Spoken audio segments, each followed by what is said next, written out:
BJP. സംസ്ഥാന president K. Surendran നയിക്കുന്ന Kerala Padayatra February 19-ന് കുറ്റിപ്പുറത്ത് എത്തിച്ചേരുമെന്ന് ബി.ജെ.പി. സംസ്ഥാന എക്സിക്യൂട്ടീവ് അംഗം കെ. സുരേന്ദ്രൻ അറിയിച്ചു.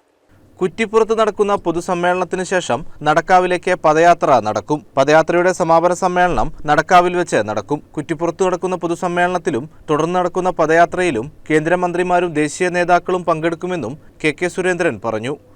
കേരളത്തിലെ കേന്ദ്ര സർക്കാരിൻ്റെ പദ്ധതികൾ കൂടുതൽ നടപ്പിലാക്കാൻ പര്യാപ്തമായ രീതിയിൽ കേരളത്തിലെ ജനങ്ങൾ അതിനുവേണ്ടിയുള്ള തയ്യാറെടുപ്പ് നടത്തണമെന്നും വരാൻ പോകുന്ന പാർലമെന്റ് തെരഞ്ഞെടുപ്പ് ഇന്ത്യ രാജ്യത്ത് ഒരു പരിവർത്തനമുണ്ടാക്കുന്ന ലോകത്തെ 3ാം സാമ്പത്തിക ശക്തിയായി രാജ്യം വളർത്തുമെന്ന് നരേന്ദ്രമോദി സർക്കാർ തന്നെ രാജ്യത്ത് മോദി സർക്കാർ തന്നെ ഉറപ്പ് നൽകിയിരിക്കുകയാണ്.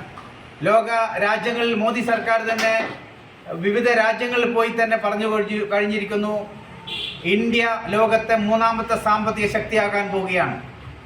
അതുകൊണ്ട് വികസിത രാഷ്ട്രത്തിലേക്കുള്ള കുതിപ്പിൽ കേരളത്തിലെ ജനങ്ങളും പങ്കാളികളാകണമെന്ന് ആവശ്യപ്പെട്ടുകൊണ്ട് നടത്തുന്ന ഈ യാത്രയിൽ മുഴുവൻ ജനാധിപത്യ വിശ്വാസികളും ഞങ്ങൾ കുറ്റിപ്പുറത്തേക്കും നടക്കാവിലേക്കും ഹാർദവമായി സ്വാഗതം ചെയ്യുകയാണ്.